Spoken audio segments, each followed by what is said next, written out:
Hello respected teachers, dear aspirants, dear viewers, स्वागत है आप सभी का द मास्टर जर्नी में। और मैं शशांक तिवारी आप सभी का एक बार फिर से दिल से स्वागत करता हूं। आशा करता हूं कि आप सभी की प्रिपरेशन काफी अच्छी चल रही होगी। और चूंकि ये सेशन का लास्ट वीडियो है मेरा पढ़ाने वाला, क्योंकि उसके बाद हम लोग उतरेंगे सीधे ग्रेड 1 के मैदान में। ठीक है, अब चूंकि ये मेरा पहला अटेम्प्ट था, जस्ट आप सभी ने देखा कि 19 तारीख को हमारे 3 महीने हमारी जर्नी को पूरे हो जाएंगे। आप सभी ने काफी प्यार दिया, उसके लिए दिल से आप सभी का हाथ जोड़कर धन्यवाद। अब लेकर आ रहा हूं मैं आज के वीडियो में 100+ क्वेश्चन तो लेकर ही आऊंगा यूनिट 20 के history of Indian writing in English literature, renowned authors poet वाला जो आपकी यूनिट है वो, जैसा कि वादा किया था मैंने आप सभी से कि हाँ मैं लेकर आऊंगा। डिले हो गया मानता हूं, लेकिन कुछ यूनिक करने का जब प्लान करता हूं ना तो यार इट विल टेक टाइम। सो आशा करता हूं कि यहां की बात वहां तक पहुंच रही होगी। और थोड़ी सी कुछ और बातें कर लेते हैं, चूंकि अब ये सेशन के अंतिम कुछ वीडियोस हैं और बहुत डिमांड आ रही थी कि सर एक टेस्ट और लेके आए, तो आई प्रॉमिस मैं आप सभी के लिए एक धमाकेदार टेस्ट लेके आऊंगा और अच्छा टेस्ट लेके आऊंगा। ठीक है, सो कुछ बातें थोड़ी सी और कर लेते हैं यार। सबसे पहले तो मार्केट में मैं गया तो लास्ट टाइम मैंने आपको दिखाया था कि history of Indian writing in English literature में एक किताब मुझे मिली।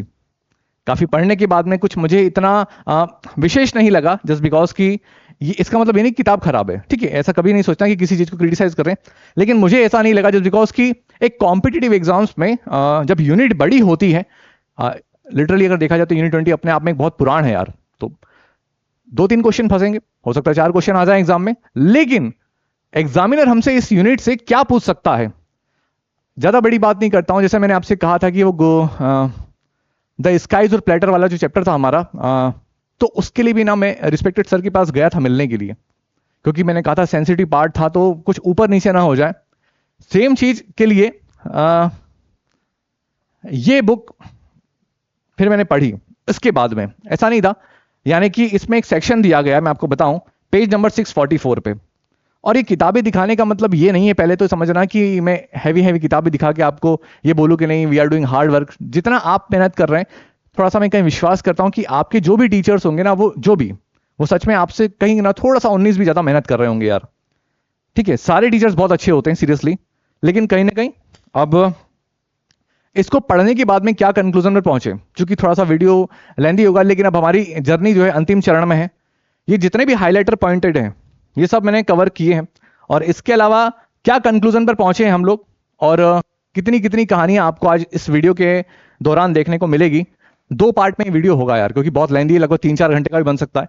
बहुत काट छाट करने के बाद भी प्लान करेंगे तो ठीक है। 200 क्वेश्चंस को मर्ज किया है लगभग 100 क्वेश्चंस में, यानी कि एक क्वेश्चन से 2-3 क्वेश्चन बनाने का प्लान किया है, और अपने स्तर पर अथक प्रयास करने का काम किया है यार। तो थोड़ा सा हाँ कह सकते हो भावुक हूं, क्योंकि अब हमारी जर्नी अंतिम चरण में। और दूसरी बात, लोग कह रहे थे कि सर लास्ट मोमेंट चल रहा है एग्जाम का, आपके वीडियोस क्यों नहीं आ रहे हैं। उसके लिए मेरे एक स्टेटमेंट आप ये ध्यान रखना कि मैं ज्यादा बड़ी बात नहीं करता हूं, लेकिन बहुत सारे ऐसे एस्पिरेंट हैं जो कहीं ना कहीं सेल्फ स्टडी कर रहे हैं, उनके पास में एक प्रॉपर कंटेंट मिल गया है तो सेल्फ स्टडी कर रहे हैं। सीरियसली बता रहा हूं, मैं ये नहीं कहता हूं कि आप यूट्यूब पर वीडियोस ना देखें। हाँ, आपका फ्री टाइम अगर है आप डेफिनेटली देखिए, हर प्लेटफॉर्म पे डेफिनेटली कुछ ना कुछ आपको अलग मिलता होगा यार, पक्की बात है। तो मेरा ऐसा मानना है कि मुझे जो अपना 100% देना था इस बार पहले अटेम्प्ट में, वो मैं अपना पीडीएफ के रूप में दे चुका हूं, और आपने काफी प्यार दिया है और आप उससे पढ़ भी रहे हैं। हमेशा कहता हूं कि एनसीईआरटी अगर कवर कर रहे हैं तो फिर आप बुक साथ में लेकर चलना। मैंने पहले कहा कि 1-2 क्लिक से ऊपर नीचे हो जाते हैं आंसर, तो मैं रेगुलर उसको अपडेट कर भी देता हूं, लेकिन मैंने पूरा NCERT plus literature section cover किया है। ठीक है, आज के इस वीडियो में जो एनसीईआरटी जो मेरे पीडीएफ के अंदर क्वेश्चंस हैं वो तो थोड़े बहुत मिल ही जाएंगे, इसके अलावा कुछ प्रोमिनेंट 100 अच्छे क्वेश्चन मिलेंगे, 70% नए क्वेश्चंस हैं इसके अंदर। ठीक है, सो इतनी सारी बातें आई थिंक इनफ होगी। सो हमारा वीडियो हम लोग शुरू करते हैं। हाँ शुरू करते हैं यार, ठीक है। सो ये एक छोटा सा वीडियो ट्रिब्यूट, ये जितने भी फोटोग्राफ्स लगाए हैं ये भारत के उन महान लिटरेचर साहित्य जो लिखने वाले हमारे जो लीजेंड्स हैं उनके लिए एक छोटा सा ट्रिब्यूट है हमारे द मास्टर जर्नी की तरफ से। ये सारे फोटोग्राफ्स उनके लिए, इनको शत नमन हमारी तरफ से, हमारी पूरी टीम की तरफ से, ठीक है, जिनकी वजह से हमें आज इतना शानदार वर्क देखने को मिला है, पढ़ने को मिला है। So unit 20 history of Indian writing in English, renowned authors and poets and their work को हम लोग शुरू करने वाले हैं। ये बड़ा प्यारा सा फोटो लगा है जस्ट बिकॉज ये आपको बताने के लिए कि ये थीम क्या है, कि एक धुंधलापन सा है, यानी कि इतना ब्रॉड सिलेबस है ये कि उसमें से क्या पढ़ा क्या छोड़ा जाए। तो ठीक है, शुरू करेंगे, बाकी चर्चा हम लोग वीडियो के दौरान करते रहेंगे। सो सिनॉप्सिस बताया, एक प्रस्तावना, एक रूपरेखा तैयार की गई है कि हम इस वीडियो के अंदर क्या क्या चर्चा करने वाले हैं। तो सबसे पहले हम ब्रीफ इंट्रोडक्शन के बारे में बात करेंगे, उसके बाद में इंपॉर्टेंट की नोट्स, कुछ फैक्ट्स हैं, एग्जाम ओरिएंटेड 150 प्लस एमसीक्यू लिखे हैं। थोड़ा सा अगर ऐसा हो कि मतलब बोलते हैं ना कि मर्ज कर दिए, तो अगर थोड़े कम हो तो ये मत कहना सर आपने तो 150 क्वेश्चन कहे थे, ठीक है, वरना ठीक है बना लिए। सो यहां से हम लोग बात करने वाले हैं रिस्पेक्टेड टीचर्स इंट्रोडक्शन के बारे में, ठीक है। सो क्या लिखा है, Indian writing in English IWE is a special kind of literature. Indian writing in English basically एक स्पेशल टाइप का लिटरेचर है, साहित्य है। It shows how India's identity has changed over time and how it connects with the English language and culture. ये दर्शाता है, ये बताता है कि समय के साथ में भारत की पहचान कैसे बदली है दुनिया की नजरों में, ठीक है, और यह अंग्रेजी भाषा और संस्कृति से कैसे जुड़ती है।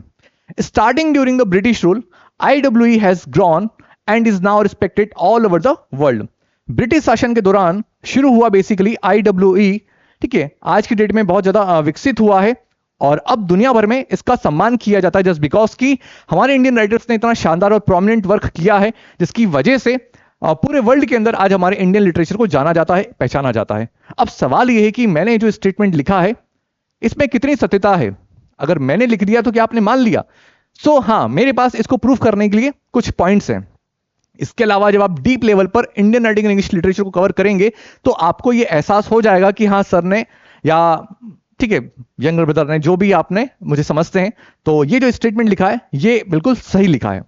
तो yes, we have here are some reason, strong reason to support it. हमारे पास भी कुछ स्ट्रॉन्ग रीजन है, इनको पढ़ने के बाद में आपको थोड़ा सा समझ में आ जाएगा, क्योंकि ये रिस्पेक्टेड टीचर्स काफी इंपॉर्टेंट है। अगर आप सच में जानना चाहते हैं, एमसीक्यू तो आपको हर कोई करा देगा सीरियसली, और मिल भी जाएंगे आपको नेट पर, लेकिन कुछ डीप लेवल पर हमारे सब्जेक्ट के टुवर्ड्स हमारी रिस्पॉन्सिबिलिटी बनती है कि यार हम इसको एक डीप लेवल पर कवर करें, ठीक है।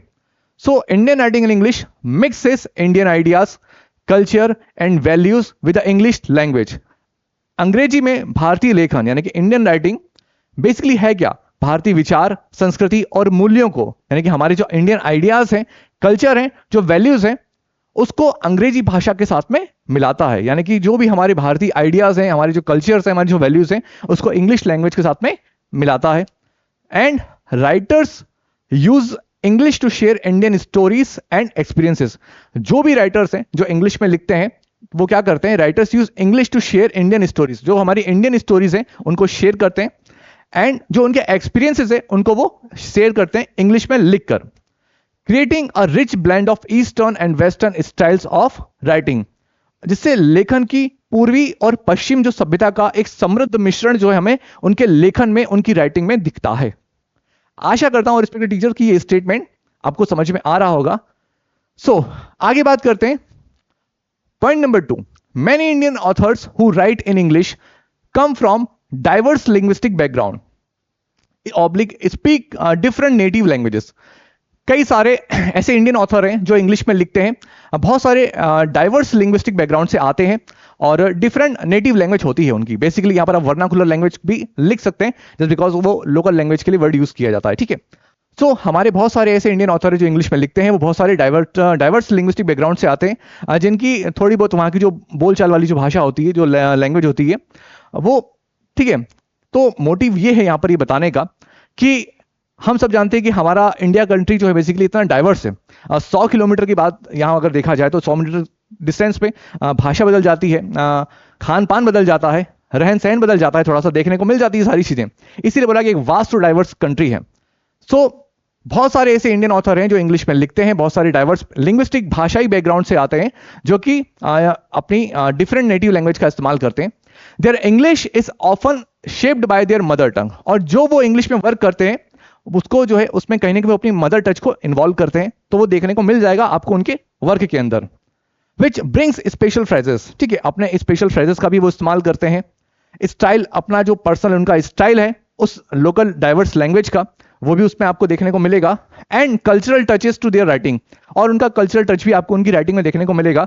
ये मैंने कह दिया, तो अगर आप देखोगे तो नॉर्थ, साउथ, ईस्ट, वेस्ट अलग अलग जोन में जो भी प्रोमिनेंट राइटर्स हैं उनके वर्क को अगर आप देखोगे तो ये चीज आपको महसूस होगी कि हाँ यार कितना प्रोमिनेंट वर्क किया है, और इनका जो कल्चर है बेसिकली, जो टच है, जो लैंग्वेज है, जो फ्रेजेस है, वो आपको देखने को मिलेंगे। This makes their work unique and interesting, और ये वो सारी चीजें हैं जो बेसिकली उनके वर्क को काफी इंटरेस्टिंग और यूनिक बनाती है। आशा करता हूं रिस्पेक्टेड टीचर्स की आप सभी को यहां तक समझ में आ रहा होगा अच्छे से। Now Indian writing in English IWE began during British rule and continued to grow after India became independent. अगर हम बात करें अंग्रेजी में भारतीय लेखन यानी कि ब्रिटिश शासन के दौरान शुरू हुआ। कब शुरू हुआ? ब्रिटिश शासन के दौरान। जैसा कि मैं हमेशा कहता हूं कि इसका अपना एक बहुत डीप लेवल का इतिहास है यार। और अगर आपको सच में history of Indian writing in English literature को अगर देखना है तो मैंने अभी पहले भी बताया आपको कि 8th 9th 10th की जो एसएसटी है जिसमें इंडियन सेक्शन वाला इंडियन कॉन्टेक्स्ट दिया गया है उसमें बहुत सारी चीजें बताई गई हैं। तो हिस्ट्री ऑफ इंग्लिश लिटरेचर को पढ़ने पहले अगर हम हिस्ट्री ऑफ केवल इंग्लिश की बात करेंगे तो समझ में आएगा कि किस तरीके से हमारा जो ब्रिटिश शासन के दौरान हम लोग जब रहते थे उन लोगों ने इंपोज इन द सेंस कि इंग्लिश लैंग्वेज को लेकर आए, जस्ट बिकॉज क्यों, क्या रीजन थे, ये सारी चीजें आपको देखने को मिलेगी। मैंने कहा ना इतना ब्रॉड है और उस ब्रॉड में से आपको कुछ इंपॉर्टेंट पॉइंट्स लेकर समझाना है, तो थोड़ा सा टिपिकल टास्क है लेकिन आप कर लेंगे, ठीक है। सो कहां थे हम लोग? हाँ, Indian writing in English began during British rule and continue to grow after India became independent. अंग्रेजी में बेसिकली भारतीय लेखन IWE ब्रिटिश शासन के दौरान शुरू हुआ और भारत के स्वतंत्र होने के बाद भी ये बढ़ता रहा। It shows the countries history, challenge and changes. ये बेसिकली क्या बताता है? ये देश के इतिहास, चुनौतियों और परिवर्तनों को दर्शाता है। Through English it gives a strong voice to Indian identity in the world. English के माध्यम से बेसिकली दुनिया में भारतीय पहचान को एक मजबूत आवाज देने का काम करता है। यानी कि इंग्लिश में लिखे गए इतने सारे जो वर्क है बेसिकली उससे हमारी एक आइडेंटिटी जो है दुनिया की नजरों में एक अलग लेवल पर, नेक्स्ट लेवल पर उभर कर सामने आती है, ठीक है। सो नेक्स्ट अगर बात करूं, देखो रिस्पेक्टेड ये मन में प्रश्न आ रहा होगा कि सर ये सारी चीजें एग्जाम में नहीं आने वाली, आप एग्जाम ओरिएंटेड क्वेश्चंस कराएंगे, वो मैं लेकर आया हूं आप सभी के लिए। 2 पार्ट में मैंने कहा वीडियो खत्म हो जाएगा और जितने भी मेरा दिल कहता है इन दोनों पार्ट में से आपके एग्जाम में क्वेश्चन डेफिनेटली आएगा। अगर यूनिट 20 में से क्वेश्चन आएगा तो मेरी पीडीएफ प्लस मेरे वीडियो में से डेफिनेटली आएगा, मुझे विश्वास है इतना। जय मां सरस्वती, जय Shri Mahakal. Point number 4, Indian English literature talks about many different topics. जो इंडियन इंग्लिश लिटरेचर है बहुत सारी टॉपिक्स पर बात करता है, बहुत सारे टॉपिक्स पर हमें काम देखने को मिलेगा। लाइक सोशल प्रॉब्लम्स, जैसा कि हम देखें हैं कि हमारे एंशिएंट टाइम पीरियड पर सोशल प्रॉब्लम्स काफी थी, वो आपको आज उस टाइम पीरियड पर जो इंग्लिश में वर्क किए गए उनमें देखने को मिलेगा। कास्ट सिस्टम, जिस पर बेसिकली देखा जाए तो मुल्क राज आनंद ने काफी वर्क किया है, वो हमें देखने को मिलेगा। Gender discrimination, myths, spirituality and everyday life, जो बेसिकली आर.के. नारायण ने अपने वर्क में अंदर मेंशन किया, ये सब कुछ हमें देखने को मिलते हैं। This variety of themes makes it's special and different in the literature. विषयों की जो विविधता है बेसिकली इसे विश्व साहित्य में विशेष और अलग बनाने का काम करती है। सो नेक्स्ट बात करते हैं, writers like R K. Narayan, Mulk Raj Anand, Salman Rushdie, Arundhati Roy and Jhumpa Lahiri are known around the world. अब इसका मतलब यह नहीं है कि इनके अलावा जो राइटर्स हैं सर वो भी तो इतने महान है। हाँ, तो मैंने इसीलिए कहा है कि देखो बहुत सारा है कुछ पढ़ने के लिए, कुछ प्रोमिनेंट मैंने लिखे हैं, ठीक है, और हमारे जो सेक्शंस जो कवर क्वेश्चंस होंगे उनमें सबका नाम मेंशन कर दिए रिस्पेक्टेड टीचर। मैं दिल से कह रहा हूं लास्ट तक बने रहिएगा, एक बार 2x पे जरूर चलाइएगा तो चीजें समझ में आपको अच्छे से आ जाएंगी। तो जो भी राइटर्स लाइक आर.के. नारायण है, मुल्क राज आनंद है, सलमान रुश्दी है, Arundhati Roy and Jhumpa Lahiri are known for around the world. Basically इनको अपने काम के लिए और इनके लेखन के लिए बेसिकली दुनिया भर में जाना जाता है, ठीक है। Now their success shows that Indian writing in English is important in world literature and still keeps its Indian roots। तो उनकी ये सफलता बेसिकली क्या दर्शाती है? ये दर्शाती है कि अंग्रेजी में भारतीय लेखन विश्व साहित्य में बहुत ज्यादा इंपॉर्टेंट है, महत्वपूर्ण है और अभी भी अपनी भारतीय जड़ों से ये बंधा हुआ है। ये सारी चीजें हमारे भारतीय वर्क में देखने को मिलेगी, इंडियन लिटरेचर में आपको देखने को मिलेगी। नेक्स्ट बात करते हैं, Indian English writers often mix English with Indian words like चाय, गुरु और नमस्ते। जो भी हमारे इंडियन राइटर्स हैं बेसिकली वो इंग्लिश में कुछ हमारे ऐसे स्पेशल वर्ड हैं जो हिंदी भाषा के वो आपको उनके इंग्लिश के वर्क में देखने को मिलेंगे। फॉर एग्जांपल चाय हो गया, गुरु हो गया, नमस्ते हो गया, ये आपको कहीं ना कहीं इंग्लिश के लिखे गए वर्क में आपको देखने को मिलेंगे, जो कि स्पेशल इफेक्ट और बेसिकली एक रूट दर्शाते हैं कि हाँ हम अभी भी हमारी भारतीय संस्कृति से जुड़े हुए हैं। This creates a special way of writing that stands out basically. ये बेसिकली एक लेखन का एक विशेष तरीका बनता है जो कि अलग दिखता है। और Indian writing in English is more than just using the English language. और अंग्रेजी में भारतीय लेखन केवल अंग्रेजी भाषा का उपयोग करने से नहीं है, इससे कहीं ऊपर है, कहीं परे है। आगे क्या लिखा है? ओके, हाँ, it shows India's rich culture, diversities and changing identity. यह भारत की बेसिकली समृद्ध संस्कृति, विविधता और बदलती पहचान को दर्शाता है। That's what makes it's a unique and special kind of literature. यही बात इसे एक अद्वितीय और एक विशेष प्रकार का साहित्य बनाती है, लिटरेचर बनाती है। आशा करता हूं रिस्पेक्टेड टीचर्स की ये सारी बातें आपको समझ में आई है। ये सारी बातें आखिरकार क्यों थी? एक अगर अल्टीमेट गोल बताऊं तो इंडियन लिटरेचर अपने आप में एक बहुत है, जैसा कि मैंने आपको स्टार्टिंग में वो यूजीसी नेट की बुक दिखाई, उसको पढ़ने के बाद में ना मतलब इतना कुछ देखने को मिल गया। अब सवाल है कि आपका ग्रेड 2 का एग्जाम है, सिलेबस पहली बार बदला है, तो कहीं ना कहीं एहसास होता है कि आपके एग्जाम में जो क्वेश्चन आएगा बड़ा मासूम सा आएगा यार। अगर ज्यादा डीप लेवल का दे दिया तो लोग बोलेंगे लो यूजीसी नेट तक का दे दिया, पेपर था ग्रेड 2 का। क्योंकि ग्रेड 1 के 2018 में 2023 के पेपर में अगर देखा जाए, जो प्री की बात कर रहा हूं, 2018 में क्या क्वेश्चंस पूछा गया था, एक जो द अननोन इंडियन वाला जो वर्क है नीरज सिंह चौधरी का, वो क्वेश्चंस पूछा गया। और पहली इंडियन की जो बुक थी द दीन शेख दीन महमूद वाला क्वेश्चन 2018 में पूछा गया है। तो जब ग्रेड 1 में 2018 के टाइम पे ऐसे क्वेश्चंस पूछे गए तो और हद से कितना डीप जाएगा। मैंने वो सारे डायमेंशन रिस्पेक्टेड टीचर्स कवर किए हैं, तो मेरा विश्वास है कि आई डोंट थिंक इससे बाहर कहीं जाने की गुंजाइश है। सो चलिए अब यहां शुरू करते हैं। इंडियन इंग्लिश लिटरेचर में मेंशन किया गया Indian English literature IEL, also known as Indian writing in English IWA, भारतीय अंग्रेजी साहित्य हमारा, जिसे भारतीय अंग्रेजी लेखन के रूप में भी जाना जाता है, refers to the work of writers in India who write in English. भारत में उन लेखकों के कार्यों को संदर्भित करता है बेसिकली जो अंग्रेजी में, इंग्लिश लैंग्वेज में लिखते हैं। Now however their first or main language is usually one of the many languages spoken in India। हालांकि उनकी पहली या मुख्य भाषा आमतौर पर बोले जाने वाली कई भाषाओं में से एक होती है, ठीक है, यानी जरूरी नहीं कि उनकी भाषा इंग्लिश ही हो या कोई और लैंग्वेज हो। जैसा कि मैंने बताया कि डाइवर्स कंट्री है, तो वो किसी भी जोन में रह रहे हो, किसी भी रीजन में रह रहे हो, वो उनकी लैंग्वेज को हो सकती है, ठीक है, लेकिन फिर भी उन्होंने इंग्लिश में वर्क किया है। Now the history of Indian English literature. The history of Indian English literature started with writers like Henry Louis Vivian Derozio and Michael Madhusudan Dutt, followed by Rabindranath Tagore and Sri Aurobindo और Aurobindo, ठीक है, अगर बंगाली में कहें तो Aurobindo, ठीक है। तो क्या कहने का प्रयास है कि भारतीय अंग्रेजी साहित्य का इतिहास हेनरी लुइस, ठीक है, लिखा है हेनरी लुइस विवियन डेरोजियो और माइकल मधुसूदन दत्त से लेखकों से शुरू हुआ है, और उसके बाद में रविन्द्रनाथ टैगोर और श्री अरविंदो का नाम आया है।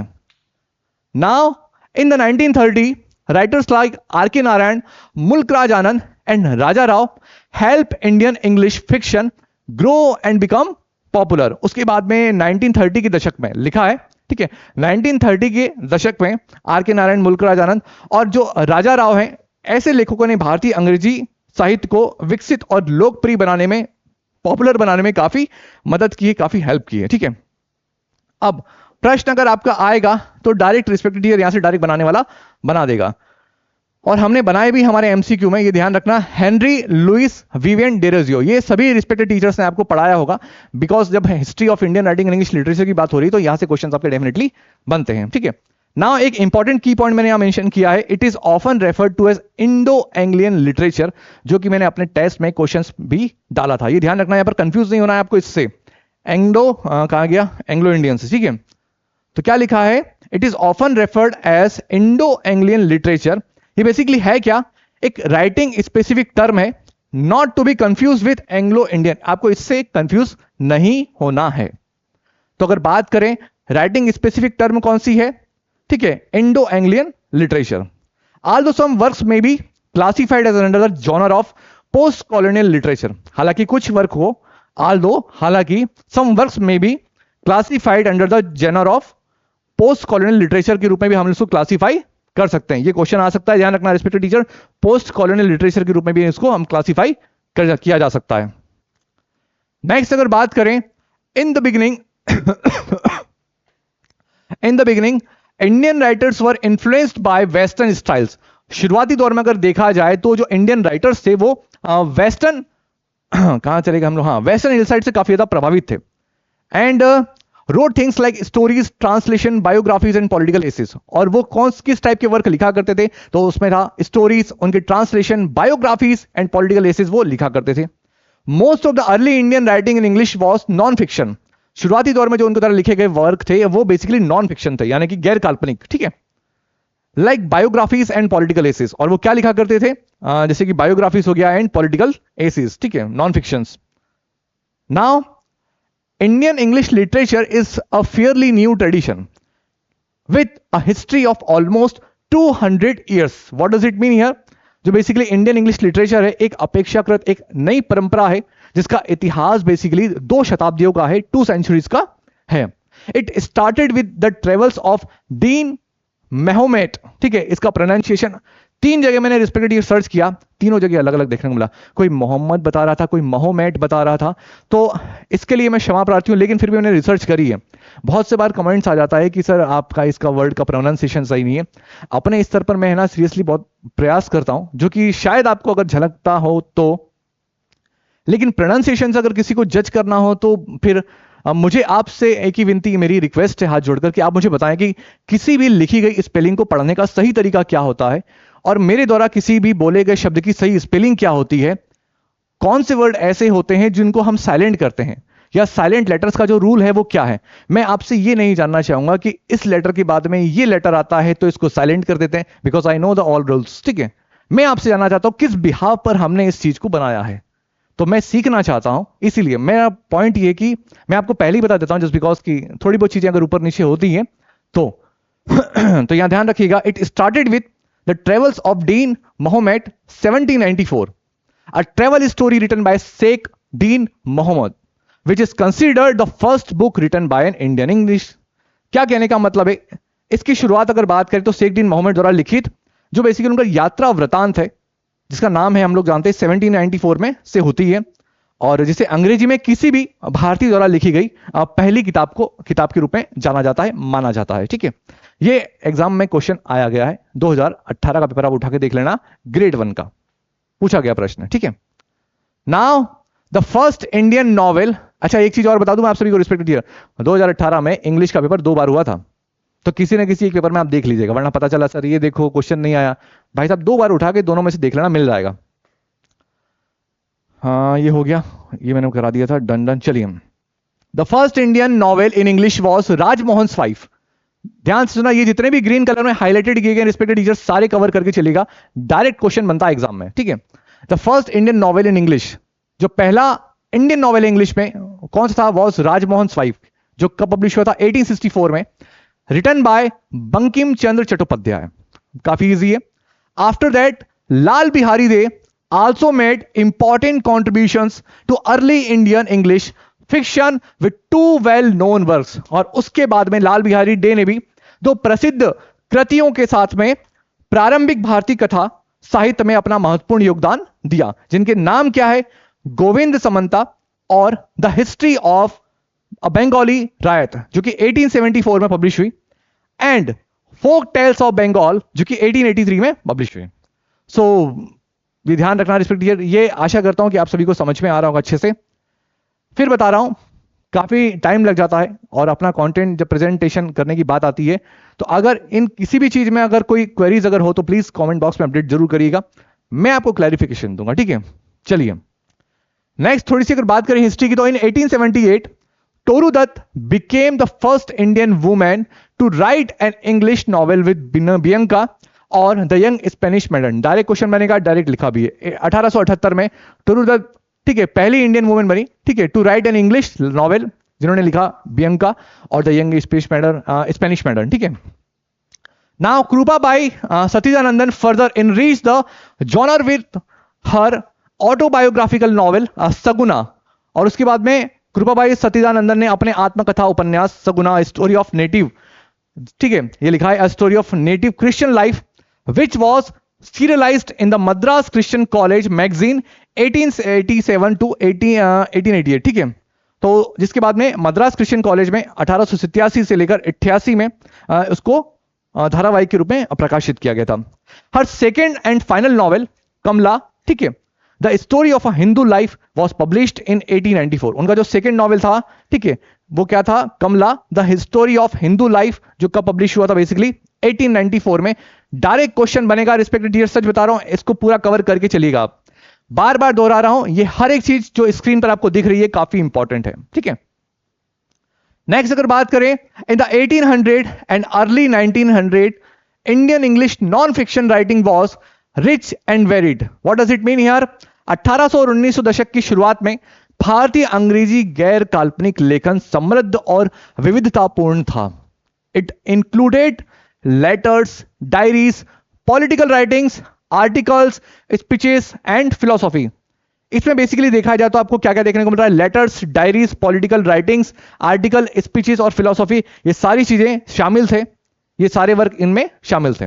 यानी कि इस प्रकार का वर्क आपको देखने को उसमें मिलता है।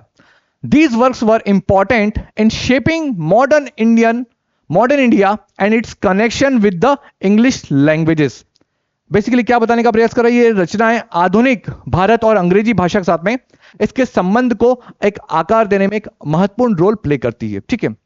सो ये सारी चीजें अगर आपसे पूछा था कि 1800 और अर्ली 19 सेंचुरीज में किसका था, तो letters, diaries, political Ashes, speeches, philosophy लिखने का उस समय काफी ज्यादा प्रचलन था, ठीक है। सो यहां से इतना इंपॉर्टेंट वर्क नहीं बनेगा, लेकिन आपको पता होना चाहिए कि उस टाइम पीरियड पर कौन कौन से वर्क किए जा रहे थे, ठीक है। Now prominent figure whose speeches and writings made a lasting impact include. कुछ प्रोमिनेंट फिगर्स, कुछ प्रोमिनेंट राइटर्स, ऑथर्स के नाम हम लोगों ने मेंशन किए। केवल यही नहीं है, मैं आपको एक लिस्ट और दूंगा, कुल मिला के मैंने 20 लेटर वो निकाले हैं। सो उन राइटर्स के आप प्रोमिनेंट वर्क जो भी हैं वो आप कवर करके चलिएगा। कुछ प्रोमिनेंट वर्क वो हैं कैरेक्टर्स, वो पकड़ के चलिएगा। अगर कितना भी डीप पूछेगा तो इससे, वैसे तो इनसे काम चल जाएगा, मैं बता रहा हूं, लेकिन होता है ना कि अच्छा आपने ये नहीं बताया, तो मैं बता रहा हूं, मैंने कहा ना, मैं इसके लिए मैंने पहले भी बताया कि उन सर से मिला, प्रोफेसर से, जो एचओडी है इंग्लिश डिपार्टमेंट के। मैंने उनसे पूछा, सर जस्ट इमेजिन करें कि अभी ग्रेड 2 का एग्जाम है और history of Indian writing English literature की बात हो रही है। मैं आपसे जानना चाहता हूं कि आप कैसे क्वेश्चंस पूछेंगे, अगर एग्जामिनर होते तो आप क्या पूछते? क्या मैंने उनके सामने ये किताब खोल के बीच में रख दी, मैंने पूछा क्या आप ये लाइन पूछोगे? बोले एकदम, बोले ऐसे कैसे पूछ लेंगे यार, मतलब कोई भी ऐसा कैसे क्वेश्चन पूछ लेगा। तो बोले सर क्या पूछोगे? बोले कुछ फेमस वर्क होंगे वो पूछेंगे, सीधी बात है। किसने लिखा है? मैंने सर कितना डीप जा सकते हैं? बोले कितने डीप में अगर बात करें तो किसी प्रोमिनेंट जो राइटर्स है उसका वर्क पूछ लेंगे, बोले इसका एक स्पेशल कैरेक्टर दे दिया, लो कौन सा ये जो नॉवेल है ये कब लिखा गया, कब पब्लिश किया, ये पूछ लें। तो सर क्या पब्लिश डेट? बोले नहीं यार वो इतना डीप में नहीं जाएगा। तो बस ये जब आप मान के चलें कि कुछ फेमस वर्क हो उसको लिखा किसने है, और जो पहले हैं शुरुआती दौर में किसने काम किया है, जिनका एक इंपॉर्टेंट ऑरा रहा है उस टाइम पीरियड पर, वो अपनी इस टाइप के क्वेश्चंस आपके बनेंगे। सो आप इतना कवर करके चलेगा। ज्यादा इस यूनिट 20 को लेके मन में एकदम किसी अलग अलग प्रकार की भ्रांतियां मत पाल लेना, ठीक है, सब क्लियर हो जाएगा, इजीली होगा सब, ठीक है। सो स्वामी विवेकानंद, रविन्द्रनाथ टैगोर, चित्तरंजन दास, बाल गंगाधर तिलक, महात्मा गांधी, सुभाष चंद्र बोस, ये कुछ प्रोमिनेंट फिगर्स हैं। बेसिकली इनके स्पीचेस एंड राइटिंग्स बहुत एक लास्टिंग इंपैक्ट जो है उनकी राइटिंग में हमें देखने को मिलता है, गहरा प्रभाव देखने को मिलता है, ठीक है, जिनको पढ़ने और सुनने और देखने के बाद में दिल मतलब एक अलग से चिंगारी जगने का काम होता है उसको, ठीक है। नेक्स्ट अगर बात करें, अमंग दिस महात्मा गांधी हिंद स्वराज और Indian home rule 1910 stands out. यानी कि दोनों वर्क जो है बेसिकली महात्मा गांधी के हिंद स्वराज और इंडियन होम रूल 1910 काफी ज्यादा शानदार रहे थे और सबसे अलग है, यूनिक है। आगे लिखा है, it written in uniquely Indian form of English, it boldly challenged the dominance of standard English, asserting a distinct linguistic identity for the Indian voice in English literature. यानी कि अंग्रेजी के एक अनोखे भारतीय रूप में लिखी गई इस किताब ने जो मानक अंग्रेजी के प्रभुत्व को शानदार तरीके से चुनौती दी है और अंग्रेजी साहित्य में, इंग्लिश लिटरेचर में भारतीय आवाज के लिए एक अलग भाषाई पहचान बनने का एक दावा पेश किया है।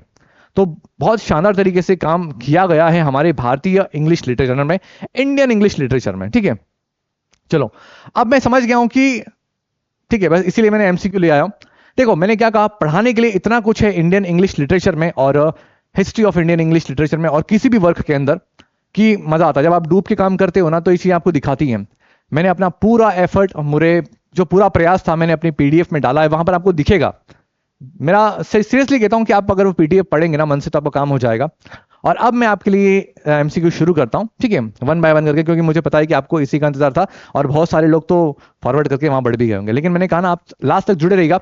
ये बताता है कि आपके जो भी व्यक्ति आपको पढ़ा रहा है, ठीक है, जो भी आप अगर मेंटोर समझते हो, बड़े भाई छोटा भाई या कुछ भी अगर समझते हो, तो लगता है कि हाँ यार ये दिखाता है, it shows their hard work यार, ठीक है। Now who are considered pioneers in the early history of IEL, यानी कि आईईएल के प्रारंभिक इतिहास में किसको अग्रणी माना जाता है? चार ऑप्शन आपके सामने, फटाफट से आंसर बताइए। यहां से आप फटाफट से आप क्या करेंगे, क्वेश्चन को देखना है, वीडियो को पॉज करना है, अपना आंसर लगाना है और आंसर टिक करना है। Yes, the right answer is Henry Louis Vivian Derozio and Michael Madhusudan Dutt को पायनियर्स माना जाता है। Next question, which authors of followed Derozio and Dutt in the development of IEL? IEL के विकास में डेरोजियो और दत्त का अनुसरण, उनको फॉलो किसने किया है? कौन से वो लेखक थे जिन्होंने किया है भाई साहब? चार ऑप्शन है, बताना है। क्योंकि इतना हमने पढ़ा है और आपने भी पढ़ा है, तो इसका आंसर फटाफट हम दे देंगे, यहां ज्यादा टाइम वेस्ट हम लोग नहीं करेंगे, ठीक है। Yes, the right answer is Rabindranath Tagore and Shri Aurobindo. ये मैंने अभी आपको वीडियो में बताया भी है, इसीलिए। Next question, which trio help popularize Indian English fiction in 1930s? 1930 के दशक में भारतीय अंग्रेजी कथा साहित्य को लोकप्रिय बनाने के लिए कौन सी वो ऐसी तिकड़ी थी जिन्होंने बहुत ज्यादा मदद करी थी? बताना है। काफी इजी क्वेश्चन है, मुझे पता है आपने पढ़ रखा होगा, तो आपको पता होना चाहिए, आप बना लेंगे, मुझे पता है, नो डाउट। क्वेश्चन ऐसे ही पूछे जाएंगे रिस्पेक्टेड टीचर आपके एग्जाम में। Yes, the right answer is C, R K Narayan, Mulk Raj Anand and Raja Rao. यहां से मैं फिर बता रहा हूं, आप सभी को क्या करना है, क्वेश्चन को देखना है, पॉज करना है, अपना आंसर लगाना है एंड फॉरवर्ड होना है। नेक्स्ट है, in which decade did Indian English fiction gain popularity? That is very good question, ठीक है, मतलब काफी अच्छा क्वेश्चन है कि कौन से दशक में इंडियन इंग्लिश फिक्शन को पॉपुलरिटी मिली है भाई साहब, आपको बताना है। 1920, एस 1930 सेंचुरीज, 1940, 1950। अच्छा क्वेश्चन है, जल्दबाजी नहीं करिएगा। Yes, the right answer is 1930 is the right answer. 1930 में दशक में बेसिकली इंडियन इंग्लिश फिक्शन को पॉपुलरिटी मिली थी। What does Indian diaspora refer to? That is very important. What does Indian diaspora refer to? Indian food, Indian political leaders, Indian living outside India and Indian government employees. जहां need होगी respected teachers, मैंने थोड़ा सा explanation दिया है, काफी आपको अच्छा भी लगेगा, थोड़ा भी और प्रेजेंटेशन दे देंगे आपको। So what does Indian diaspora refer to? Yes, Indians living outside in India. थोड़ा सा एक्सप्लेनेशन इसका दिखाते हैं आप सभी को। So basically क्या है एक्सप्लेनेशन में Indian diaspora? The diaspora encompasses a group of people who can either trace their क्या लिखा है, हाँ, origins to India or who are Indian citizens living abroad either temporarily or permanently, यानी कि प्रवासी लोगों में से ऐसे लोगों का समूह शामिल है जिनका मूल भारत में है या जो अस्थायी या स्थायी रूप से विदेश में रहने वाले भारतीय नागरिक हैं। It includes non-resident Indians, NRIs, persons of Indian origin, PIOS, and overseas citizen of India, OCI। ये सारे की पॉइंट्स आप रिस्पेक्टेड टीचर्स ध्यान रखना। आपकी शिकायतें थी, थोड़ा सा एक्सप्लेनेशन दीजिए। मैंने कहा ना, कंटेंट ईश्वर की कृपा से, महादेव की कृपा से इतना है, बस थोड़ा सा मैं मानता हूं कि इंग्लिश टीचर हैं हम लोग और हम बनने वाले हैं गवर्नमेंट टीचर, तो ये सारी चीजें अंडरस्टैंडिंग होनी चाहिए। नेक्स्ट है, What is another term used for Indian English literature? ठीक है, काफी इजी है, मैंने बताया भी है। और अब ये क्वेश्चन आपका गलत नहीं होना चाहिए, क्योंकि ऐसे क्वेश्चंस बनते हैं एग्जाम में। तो बस क्वेश्चन देख लिया हमने, पॉज कर दिया। Yes, the right answer is Indo Anglian literature. Next है, some works of Indian English literature can be classified as. अभी बताया था, तो टाइम वेस्ट नहीं करेंगे, बस डायरेक्ट खत्म करो। Yes, post colonial literature. Yes, next है, since when has Indian English literature been evolving? भारतीय अंग्रेजी साहित्य का विकास कब से हो रहा है? यह अच्छा प्रश्न है। अर्ली 17th सेंचुरी, 18, 20 और 21st सेंचुरी आपको बताना है रिस्पेक्टेड टीचर्स, ठीक है। रात के बज रहे हैं 11:30 और वी आर शूटिंग, हम शूट कर रहे हैं। अब देखते हैं रात को कब आता है आपके पास में वीडियो, 1 बजे, 1:30 बजे, 2 बजे। Yes, late 18th century. Next है 9, What is the title of the first Indian novel in English? What is the title of first Indian novel in English? जो पहला इंडियन नॉवेल था इंग्लिश में, उसका आपको टाइटल बताना है। काफी आसान है यार, अब तो बच्चे बच्चे को चप्पे चप्पे पता होगा, ठीक है। चलो, yes, right answer is Rajmohan wife. थोड़ा सा और एक्सप्लेनेशन दिया है, तो एक्सप्लेनेशन क्या है? फर्स्ट इंडियन नॉवेल है, नॉवेल का नाम क्या है? राजमोहन स्वाइफ। रिटन बाय किसके द्वारा लिखा गया है? बंकिम चंद्र चट्टोपाध्याय। Published in 1864। तो अगर 2-3 क्वेश्चन और बनाने होते तो मर्ज कर दिए। यहां से कब पब्लिश अगर डेट पूछ ली तो 1864 ध्यान रखिएगा किसके द्वारा लिखा गया है, बंकिम चंद्र चट्टोपाध्याय। एंड नॉवल का नाम क्या है, Rajmohan wife. I hope respected readers की यहां की बात वहां तक आ रही होगी। चलो question number 10, who wrote Govind Samanta? Toru Dutt, Lal Behari Dey, Bankim Chandra और इसके अलावा कृपाबाई सत्यानंदन। ठीक है, गोविंद समंता किसने लिखा है? ऐसे प्रश्न पूछे जाएंगे रिस्पेक्टिवली आपके एग्जाम में कि वर्क है, कुछ फेमस वर्क है, वो किसने लिखा है। ठीक है, और कुछ स्पेशल डेट्स वगैरह पूछ सकते हैं, लेकिन सारी डेट के चक्कर मत पड़ना, वर्क और राइटर के नाम जरूर पढ़ के चलना। ठीक है, yes right answer is Lal Behari they. Now Govind Samantha के बारे में थोड़ा सा और एक्सप्लेनेशन। फुल टाइटल क्या है, गोविंद समंता और the history of a Bengali raiyat, written by Lal Behari Dey, published in 1874। ये सेक्शन आप याद करके चलिएगा और क्वेश्चन बना के चलिएगा। नेक्स्ट है, who wrote folk tales of Bengal? Who wrote folk tales of Bengal? चलिए चारों ऑप्शन आपके पास में, फटाफट से लगाइए।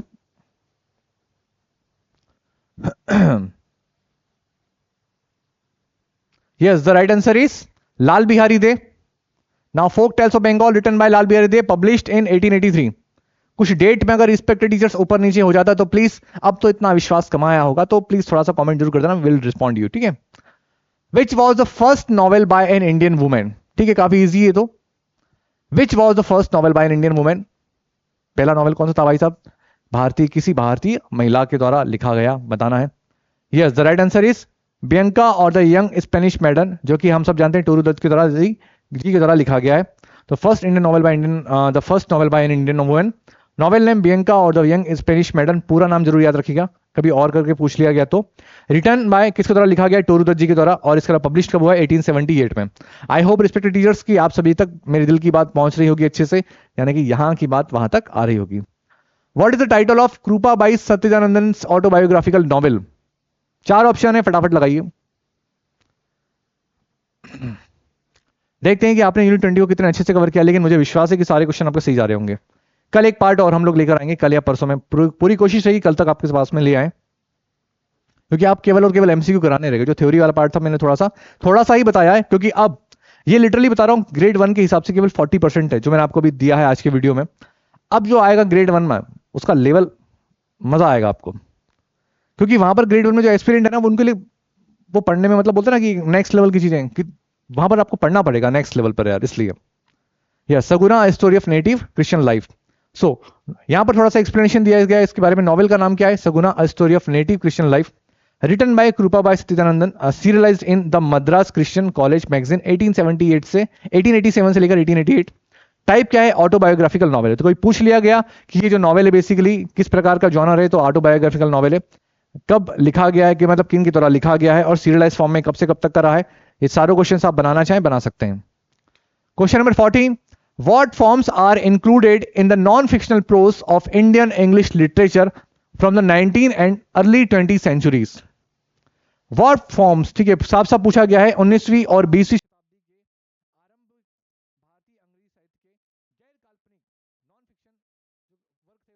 कौन से रूप उसमें शामिल किए गए हैं। ठीक है, so what forms are included in the non fictional prose of Indian English literature from the 19 and early 20 centuries?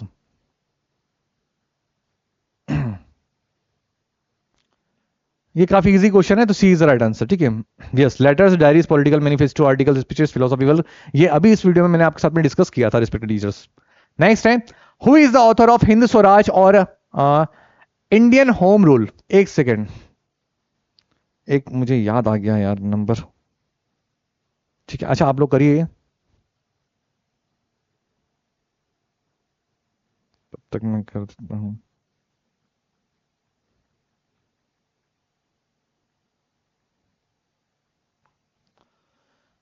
Yes, कहां थे हम लोग? Who is the author of Hind Swaraj और इंडियन होम रूल? अरे यार ये तो बहुत आसान है यार। ठीक है, चलो, महात्मा गांधी, महात्मा गांधी जी। ठीक है, नाउ आगे लिखा है वर्क क्या है? हिंद स्वराज और Indian home rule, written by Mahatma Gandhi, published in 1910। कब पब्लिश हुआ था भाई साहब? तो 1910 में।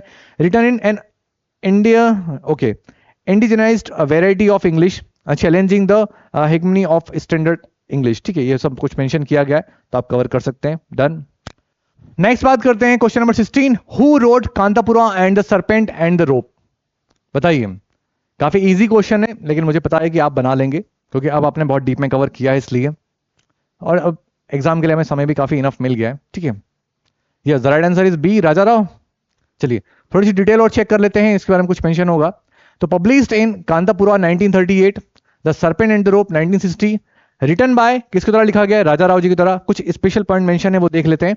The serpent and the rope, a semi autobiographical novel. ये क्या है, बेसिकली एक सेमी ऑटोबायोग्राफिकल नॉवेल है, recounting a search for spiritual truth in Europe and India, established him as one of the finest Indian prose stylist and won him the Sahitya Academy Award in 1963। Basically अगर देखा जाए तो Europe और भारत में आध्यात्मिक सत्य की खोज का वर्णन करने वाला ये बेसिकली अर्थ आत्मकथात्मक उपन्यास रहा है। ठीक है, the serpent and the rope. और इसने क्या हुआ, उनको एक फाइनेस्ट प्रोस स्टाइलिस्ट के रूप में स्थापित किया है, और इसके लिए उनको 1963 में साहित्य अकेडमी अवार्ड भी मिला है। ठीक है, तो ये ध्यान रखना है कौन से वर्क के लिए, तो ये काफी इंपॉर्टेंट है। नेक्स्ट है question number 17, who was the first Indian author to win a literary award in the United States. That is very important respected teachers, award से संबंधित प्रश्न भी आपसे पूछे जाते हैं एग्जाम में। ठीक है,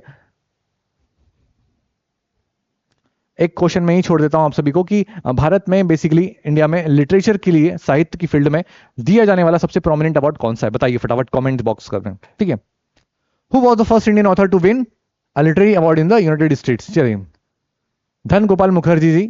ठीक है, एक्सप्लेनेशन क्या लिखा है, the first Indian author to win a literary award in the United States was Dhan Gopal Mukherjee. ठीक है, who won the Newbery medal, कौन सा अवार्ड मिला था, न्यूबेरी मेडल कब मिला था, 1928। किसके लिए मिला था, फॉर हिज चिल्ड्रंस बुक जिसका नाम क्या था, gay neck the story of a pigeon. आशा करता हूं रिस्पेक्टेड टीचर की यहां तक की बात वहां तक पहुंच रही होगी। Next question, question number 18, what is the title of Neeraj C Chaudhuri's most famous work.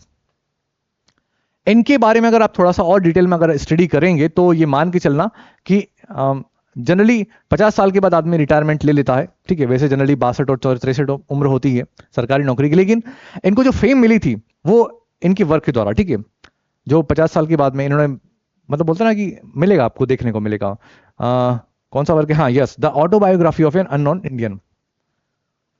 थोड़ा डीप में स्टडी मैंने करा है इनके बारे में उस समय 2018 के टाइम पीरियड पर।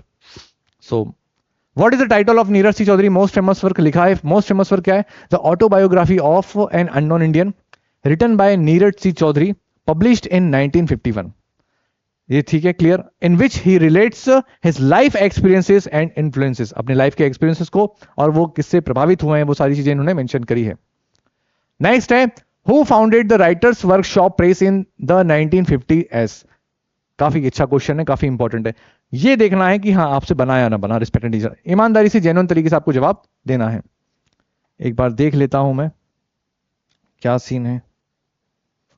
ठीक है, यस चलो, the right answer is P Lal. Who founded the writers workshop press in the 1950s, P Lal. अगर आपको पी लाल का पूरा नाम नहीं पता है तो कोई बात नहीं, मैं तो बता ही दूंगा अभी आपको, लेकिन आप अगर नहीं पता है तो, और पता है तो कमेंट बॉक्स में बताइए। ठीक है, सो पुरुषोत्तमा लाल 1929 से लेकर 2010 तक इनका जन्म और मृत्यु का पीरियड दे रखा है। कॉमनली नोन एज पी लाल, जिनको सामान्य तौर पर हम लोग पी लाल के नाम से जानते हैं। वॉज एन इंडियन पोएट, कौन थे ये, इंडियन पोएट थे, ऑथर थे, ट्रांसलेटर थे, प्रोफेसर थे और पब्लिशर थे। Founded a press in the 1950s for Indian English writing, writers workshop. That is very important respected teachers. ठीक है, नेक्स्ट है, what is the title of Ramnath cocks autobiography. अच्छा प्रश्न है, इस पर मजा आएगा इसको करने में, और हालांकि आप बना लेंगे, थोड़ा सा इंपॉर्टेंट पॉइंट में लिख दिए। What is the title of Ramnath cocks autobiography. Yes, the right answer is autumn sleeves. ठीक है, क्या है इनकी ऑटोबायोग्राफी का नाम, ऑटम स्लीव, और यहां पर मेंशन किया गया है Ramnath Kak's 1972-1993, a Kashmiri veteran, wrote his autobiography Autumn Leaves, which is one of the most vivid portraits of life in 20th century Kashmir। अच्छा, बहुत शानदार वर्क है, तो ये ध्यान रखना, काफी इंपॉर्टेंट क्वेश्चन बनते हैं। Who helped R.K. Narayan find a publisher in England? That is very easy question यार, बच्चे बच्चे को चप्पे चप्पे पता होगा। ठीक है, स्पेशली लिटरेचर की फील्ड में बिलोंग करने वाले एस्पिरेंट्स को। यस, ग्राम ग्रीनी, खत्म करें, चलो, इसलिए इसमें रीजन की नीड नहीं थी। Whose technique did Narayan mirror by creating Malgudi. ये अच्छा प्रश्न है, कि मालगुडी का निर्माण करके नारायण ने किसकी तकनीक को प्रतिबिंब किया है? मैंने बताया है आपको, द इंग्लिश टीचर वाला जो नॉवेल था बेसिकली, उसकी मैंने जब थोड़ा डिटेल में बताया था तो मैंने बताया है, अच्छे से बताया, ठीक है। Yes, the right answer is Thomas Hardy, detail दी गई होगी। Thomas Hardy was an English novelist and poet. Thomas Hardy कौन थे? इंग्लिश नॉवलिस्ट थे और पोएट थे। इसके अलावा similar to the way Thomas Hardy used Wessex, Narayan created the fictional town of Malgudi. जिस तरीके से उन्होंने वेसेक्स बनाया, ठीक हमारे आर के नारायण जी ने Malgudi, where he set his novels, जिसकी जो है कि आर के नारायण द्वारा जो लिखे गए बहुत सारे नॉवेल्स वगैरह हैं, जो शॉर्ट स्टोरीज हैं, उनकी सेटिंग अधिकतर मालगुडी में आपको देखने को मिलेगी। जो कि जैसे हमारे द गाइड वाला नॉवेल जो है बेसिकली 1958 में पब्लिश हुआ था, उसके बाद में उसके लिए उनको अवार्ड भी मिला था, आई थिंक 2 साल बाद ही 1960 में। और मालगुडी जो उनकी पहली शॉर्ट स्टोरी थी आई थिंक 1935 में, जिसमें वो स्वामी और उसके जो फ्रेंड्स हैं, स्वामी एंड फ्रेंड्स, करेक्ट वही नाम है, तो वो भी आपको काफी अच्छी, उसकी भी सेटिंग वहां पर देखने को मिलेगी मालगुडी में, और काफी अच्छा है, मेरा तो बचपन बीता है उसके साथ में, ठीक है। यस, नेक्स्ट है which of the following themes did मुल्क राज आनंद ऑफन राइट अबाउट। चलो आप ये लोग कर लो जो, तब तक मैं थोड़ा सा एक काम और करता रहता हूं।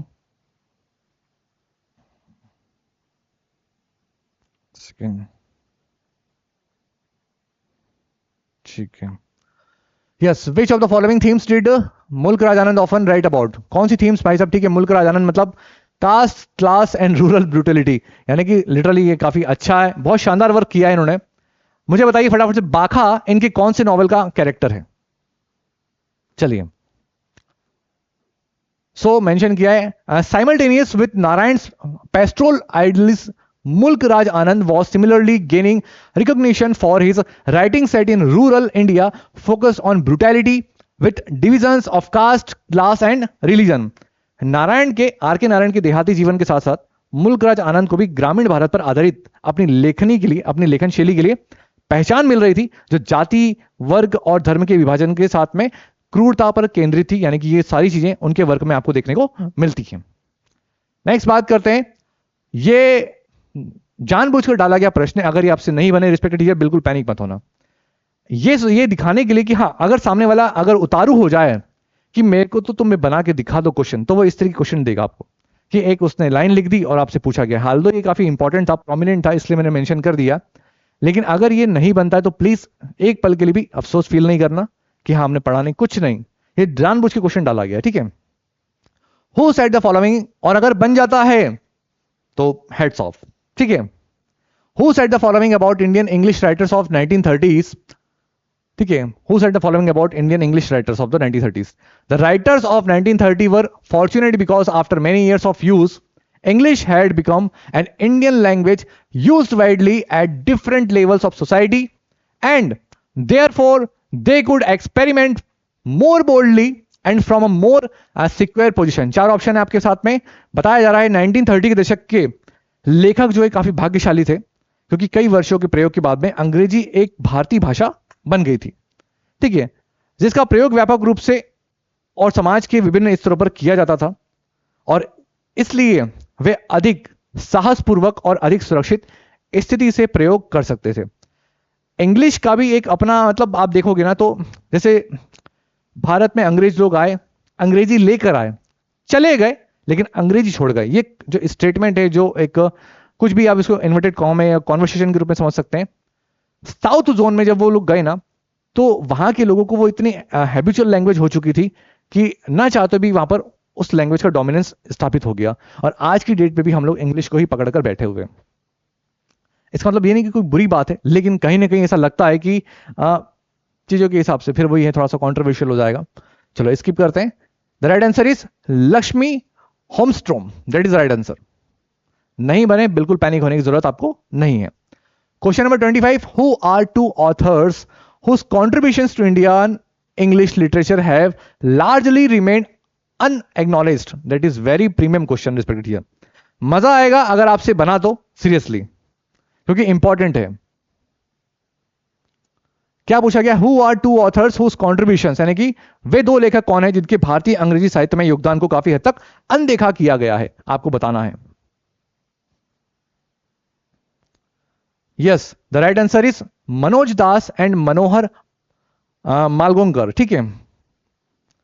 नेक्स्ट है, which Indian author won the Booker prize for his novel midnight children? क्या सर, ये तो बच्चों जैसा क्वेश्चन है, बच्चे बच्चे को पता होगा, चप्पे चप्पे पता होगा, ठीक है। Yes, the right answer is Salman Rushdie. थोड़ा सा बताया होगा। फेमस वर्क कौन सा है इनका? Midnight children. पब्लिश कब हुआ है? 1981 में। किसके द्वारा लिखा गया है? सलमान रश्दी जी के द्वारा।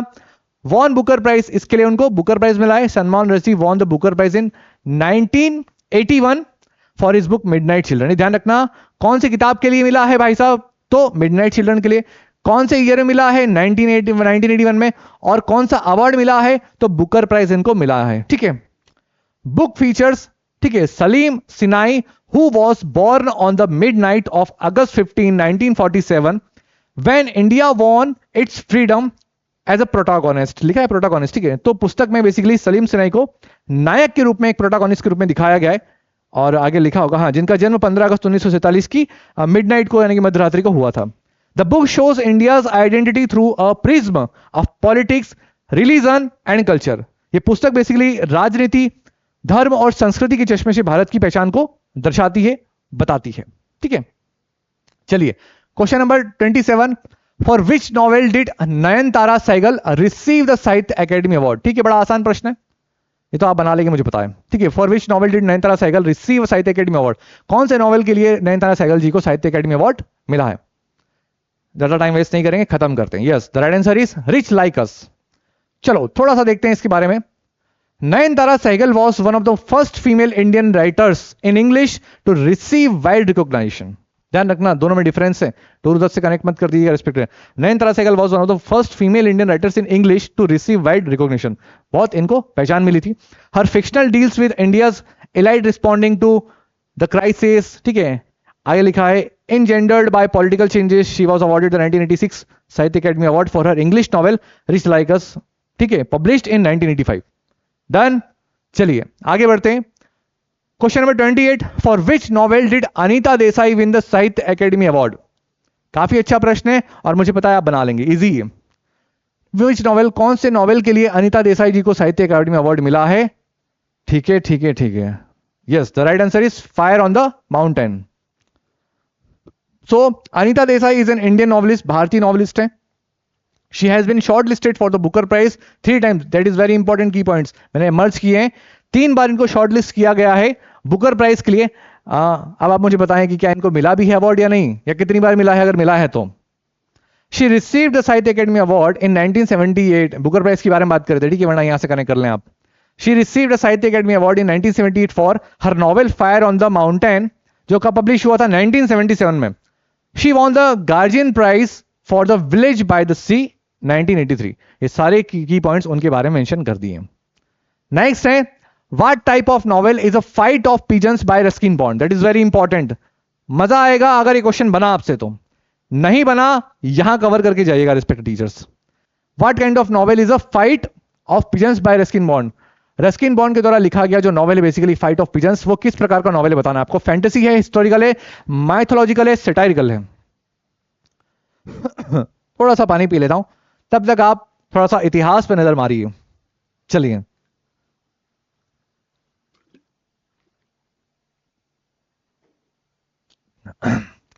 क्या सर पानी पीते पीते आप हिंट दे गए? हिस्टोरिकल इज राइट आंसर, ठीक है। तो लिखा गया नॉवेल क्या है? A flight of peasants, published in 1978। Type historical novel, किसके द्वारा लिखा गया? रस्किन बॉन्ड के द्वारा। A flight of peasants which is based on an episode during the question number 30, when was Vikram Seth's The Golden Gate published? When was Vikram Seth The Golden Gate published? ये तो काफी easy question आप बना लेंगे, ठीक है। मैं करता रहता हूं, मुझे चीजें याद आती हैं यार। Okay,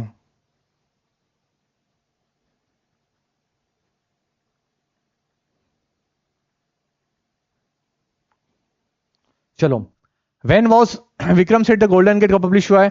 yes, the right answer is 1986। सारे प्रोमिनेंट क्वेश्चन रिस्पेक्टेड टीचर्स मैंने कवर किए हैं इसमें। नॉवेल का नाम क्या है? द गोल्डन गेट, पब्लिश कब हुआ? 1986 में। किसके द्वारा लिखा गया? विक्रम सेठ द्वारा। The Golden Gate is the first novel by poet and novelist Vikram Seth, ठीक है। पहला नॉवेल था भाई साहब, उनके द्वारा लिखा गया। What was Amitav Ghosh debut novel? Amitav Ghosh का डेब्यू नॉवेल कौन सा था इसमें बताइए। सी ऑफ पॉपिंस, पॉपीज यार, sorry. The circle of reason, the Calcutta chromosome, the glass palace. Amitav Ghosh ji का डेब्यू नॉवल कौन सा था? Yes, the right answer is the circle of reason is the right answer. Novel का नाम क्या है? The circle of reason. Publish कब हुआ है? 1986 में। किस द्वारा लिखा गया है? अमिताभ घोष जी के द्वारा। The circle of reason is the first novel by Indian writer Amitav Ghosh. Question number 32, who is the author of the Calcutta Chromosome? अच्छा प्रश्न है, मुझे बहुत अच्छा लगता है क्वेश्चन।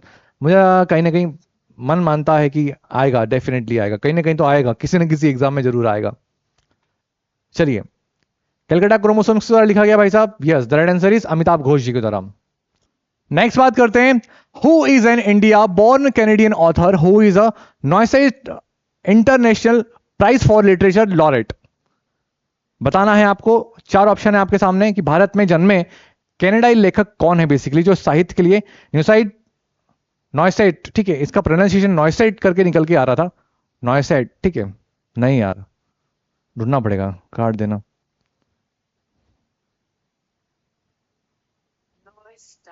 नॉइस्टैट, नॉइस्टैट, नॉइस्टैट। नेक्स्ट बात करते हैं, who is an India born Canadian author who is a Neustadt international prize for literature laureate?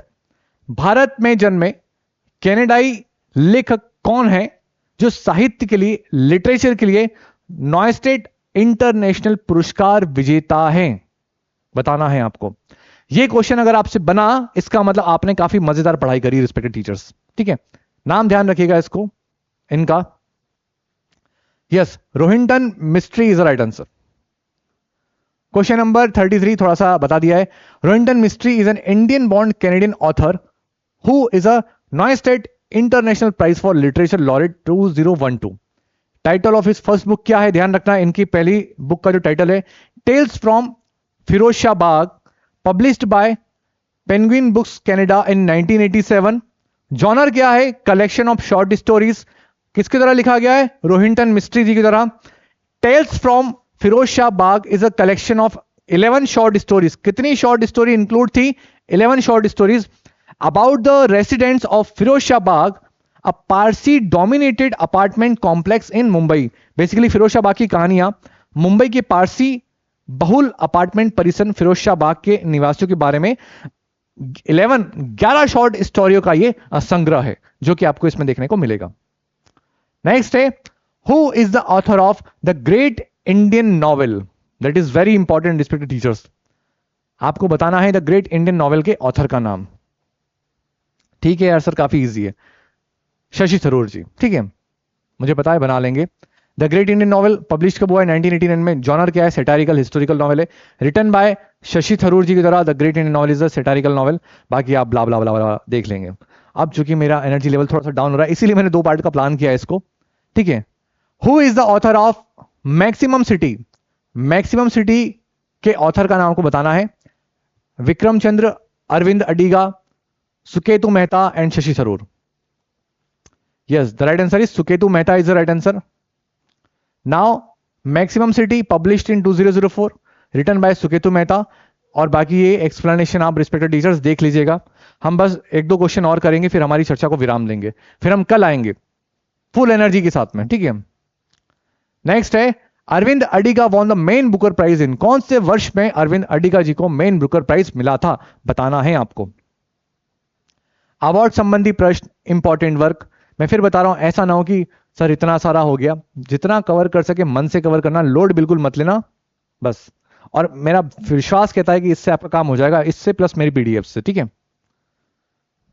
2008। Next है, बता दिया explanation. In 2008 Aravind Adiga receive the Man Booker prize for his debut novel the White Tiger. That is very important. किसके लिए मिला था? The White Tiger के लिए। It was published in 2008। कब पब्लिश हुआ था? 2008 में। नेक्स्ट है, Arundhati Roy refers to herself as? ये अच्छा प्रश्न है, और आई थिंक कि ये लास्ट प्रश्न है। अब केवल आप 37 क्वेश्चन मत करना, बिकॉज आप देखना कि हमने इतने सारे पॉइंट्स लिखे हैं तो हम क्वेश्चन बना सकते थे। आई थिंक 80 क्वेश्चन को मर्ज किया है हमने, ठीक है। So Arundhati Roy refers to herself is a yes, C is the right answer. Home grown writer कहा है इन्होंने अपने आप को। सो आज की चर्चा को हम लोग यहां पर विराम देते हैं रिस्पेक्टेड टीचर्स, और मेरा ये ट्रिब्यूट था एक छोटा सा ट्रिब्यूट जो मैं सीरियसली बता रहा हूं कि Indian writing and English literature को अभी ग्रेड 1 के टाइम पीरियड पर आप देखना और इनहेंस करके नेक्स्ट लेवल पर तैयार कर रहे हैं, बहुत तैयार करेंगे। आपका चूंकि अब अंतिम चरण है एग्जाम का, तो मैंने सोचा कि आप सभी के लिए लेकर आए, तो आशा करता हूं कि आपकी प्रिपरेशन काफी अच्छी होगी और उससे आपको हेल्प मिली होगी। और अगर हेल्प मिली हो तो प्लीज वीडियो को जरूर लाइक करेगा और अपने कमेंट को जरूर शेयर करिएगा। और अभी भी लास्ट में फिर बता रहा हूं, आप अपनी प्रिपरेशन को धमाकेदार बना सकते हैं हमारे साथ जुड़कर। ये मत सोचिएगा आप कि अब तो सर इतने कम दिन बचे, अगर फाइनेंशियल इश्यूज ना हो तो 750 रुपए का हमारा कोर्स है जो कि आप परचेस कर सकते हैं। टेस्ट सीरीज भी उसी के अंदर इंक्लूड है, अलग से टेस्ट सीरीज परचेस करना है, 399 की है। सो बस इतनी सी चर्चा थी जो आज आपके साथ में करनी थी। बहुत जल्दी आप सभी के साथ में एक नई वीडियो के साथ में मिलेंगे और डोंट वरी, अपनी प्रिपरेशन तैयार करके रखना, बहुत जल्दी लाइव टेस्ट लेकर आने वाला हूं मैं आप सभी के साथ में, ठीक है। So stay connected, keep learning, all the best. जय मां सरस्वती, जय Shri Mahakal. Thank you very much.